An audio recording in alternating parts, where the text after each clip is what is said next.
Did your evaluation from after the game change any after you watched the film in terms of overall play?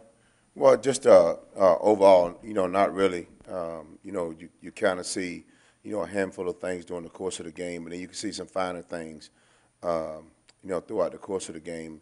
But the main thing that sticks out, Chuck, is what we better pay attention to going into the next ball game, because as Texas A&M did, they went back and they ran a couple of things they saw on video that we had challenges with, and so moving forward, you always prepare yourself for that.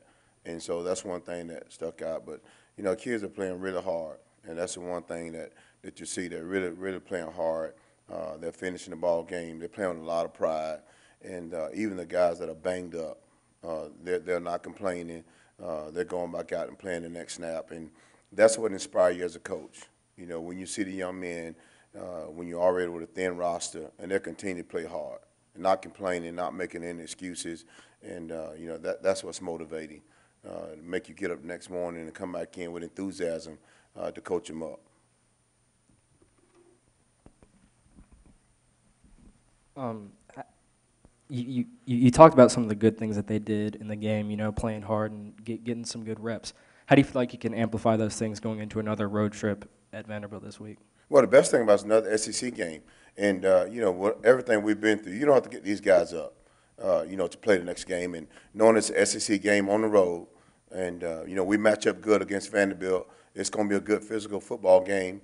We know they're going to motion and shift, and we know it's a challenge in terms of run game. And so our guys are excited. They're excited. We came in on yesterday, looked at the tape and at our mistakes and some of the good things that we did. We're going to build off those. And we took a peek at Vanderbilt. So we're excited to go on Tuesday. Anytime you have a chance to play in the SEC, which is the best conference in college football, and on the road, you better prepare well. And so our guys are physically getting over some bumps and bruises, but mentally they're ready to go. Wesley, Matt was just talking a little bit about generating a pass rush from the outside. What do you think the team is or needs to do a little bit better to get more of a pass rush coming from the outside, more so than just the interior? You know what? That's I can tell you looked at some video. That's one thing another thing that kind of jumped on the video is that we got to stimulate some pressure from the outside, and that falls on me. You look at the front, man. They're getting off the ball and trying to get the second level. And one thing that Texas A&M did, they condensed the line of scrimmage down. They reduced the splits, and we came with some outside pressure, and probably should have came with some more outside pressure. So we'll get creative. We'll get more creative in that regard, and without expanding the package to get the guys in better position. Because one thing that Vanderbilt's going to do, they're going to run the ball, and their passing game will be set up off of run plays where you get the play action boot. The quarterback get the ball on the perimeter. So we'll have to have some answers for some outside pressure, to keep the quarterback in the cup. And so we'll have a plan for that. And we'll get a little more pressure from the outside as well as inside. Wesley, back during fall camp, open competition at linebacker, and we heard a lot of guys' names thrown around about who might end up being some help there at that position. Momo seems to, there's no doubt, he's kind of emerged as the mainstay in that linebacker core. What have you seen from him? Are you surprised what you've seen from him? Just talk about his progression a little bit. Well, if you're reflecting back in the training camp, as you mentioned, and, at that point we were saying it was linebacker by committee. We were searching for that guy, to step up and be the guy. And even coming off of this ball game, Momo led the defense in tackles. And he's really done some wonderful things for us on defense, and he's been pretty consistent in terms of his middle linebacker play. The one play that sticks out the most, he made some good run fits, but the one that sticks out the most, and I told him in the meeting on Sunday, I said, man, I would have bet you wouldn't have made that play. He got caught up in the line of scrimmage on cover 3, and he recognized it. And we always talk to the players about everything's not going to be perfect. You got to fix it during the course of the play. And he put his cleats in the ground and went vertical, and got a pass breakup on the cross-country route, and that was really good to see. And we built off of that, and we watched it as an entire unit, to instill more confidence in our players. But to see him make that play, and he matures and get better every game, and it's really surprising, but at the same time pleasing to see him make those plays. And we expect him to get better every game, and he will. You have to remember now, he's just a sophomore. Didn't have a lot of time on task coming off of last year, so He's getting a lot of experience now, and every snap for him is a learning experience and it's very valuable, and he's taking advantage of it. And so we're really glad to see him step up and his play improving every week. What kind of role does he play as a communicator? Very much so. You know, you take the two guys on defense that have to be your quarterback on defense is your safety, Cedric Woods. He does a great job of communicating, and Momo is taking a huge step in terms of setting the table, communicating with the D-line, and communicating the defense. And it's funny because a lot of times in practice, and even in games, he already knows the next call that we're thinking because we talk about it during the week. And that's just a part of him becoming a leader and understanding the defense a lot more.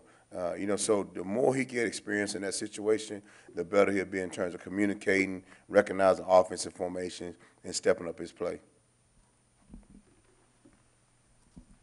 Texas A&M was able to have some success throwing to their tight end kind of in the middle. How do you feel like you can maybe improve that with Vanderbilt? They've got some pretty good tight ends on their side as well. Wait, say the first part of your question again. Texas A&M, they had a really good tight end. They were able to have some success throwing it in the middle and short routes and stuff. How do you think you can improve upon that going into the Vanderbilt game because they have some pretty good tight ends as well? Yeah, I mean, they have a really, really good tight end. You're speaking of Vanderbilt's tight end, right? They have a really, really good tight end. He's really strong in the passing game. They have a receiver out on our side. 16 is really good, and we'll match up, with our safeties, and we're going to challenge our guys that we have to win some one-on-one battles, and we'll be careful with the coverages that we play. But the biggest thing going this game is let's make sure we fit up on the motions. They're going to move every snap and try to get us to violate run lanes inside and try to get a mismatch in different positions. But, we'll have a game plan for that, to short the middle and stop the run, but at the same time have an answer for the tight end and throw game. Wesley, back on that pass rush, as far as coming from the outside, is it about guys not taking the right lanes, or are they getting blocked out of plays? What do you see there right now? Well, it's a combination of several different things. One is that, maybe I can call a little bit more outside pressure. Start with myself first. Maybe we can dial up a little bit more outside pressure. Sometimes our players get so overzealous in terms of making plays that sometimes they abandon their area to go make a play. And so we just have to remind them, hey, just make your play. I always tell them this. I say, man, just cook your chicken. Don't worry about the next guy's plate. And so it's a combination of things. As I told the guys in the meeting, you can go from the right side of the room to the left side. Everybody is in violation in terms of not doing your job precisely, including myself. And so we'll make sure that we put them in those situations during the week, challenge them, put the ball on the perimeter to make sure they stay at home. And then we'll have a couple more pressures dialed up on the outside to support them and help them do their job. Obviously, depth is a concern right now, but are there things you think you can do to allow these guys to play fresher, I guess, or play better for longer stretches of time? Well, the biggest thing is to win third down. We must get better on defense in situational football, and like you alluded to the tight end game, the first third down, we get him third and long, and the tight end catches the ball. We got great coverage on him, and he made a great play. In order to reduce the number of snaps on defense, we must win third down. And there was a handful of third downs there that we must win, especially when we get them in third and long. That will reduce the number of snaps that we play on defense. So we're certainly paying attention to that. And in every game, it's a feel on third down. Do I pressure? Do you cover? And you have to really get the feel of how your guys are playing that particular day. And I thought we did a good job of getting the feel for our guys in this ball game and what we can do best on third down. But that's an area we must improve in order to get off the field. You guys did a good job in the first half stopping the run when they were more in the shotgun spread. Second half, they bring in the fullback. They're running more I formation, heavy stuff. And they had a lot more success like that. Was that something you guys expected? And then looking forward to Vandy, that's obviously something they do more, run from under center. How do you look to improve on what went wrong in the second half moving forward to this week? You're right. The heavy personnel groupings, we expected them getting some heavy personnel groupings, and you can see we matched them in that personnel grouping. And their players just made plays, and we'll add a couple more fronts to kind of change it up a little bit. And if you notice, we went to a 3 down in front a little bit to mix it up, and we expect Vanderbilt to come in and run some 23 personnel, maybe some 22 personnel, because the part of that strong DNA is to run the ball. And so we'll get dialed up in terms of heavy personnel groupings, matching their personnel groupings, and making sure we fit the run inside, because there's certainly going to be a physical running game, and I think they'll probably run a little bit more 12 and 22 personnel in that ball game. And one of the unique things about college football right now, what you see on tape, you probably won't get it during the game, because there was a rock concept that A&M ran, all year, and it didn't show up in our game. And so we was talking this morning, the best thing to do is get ready to play football. But we better get ready for some heavy personnel groupings, because I'm sure they'll dial it up, because it wasn't our strength this last ball game.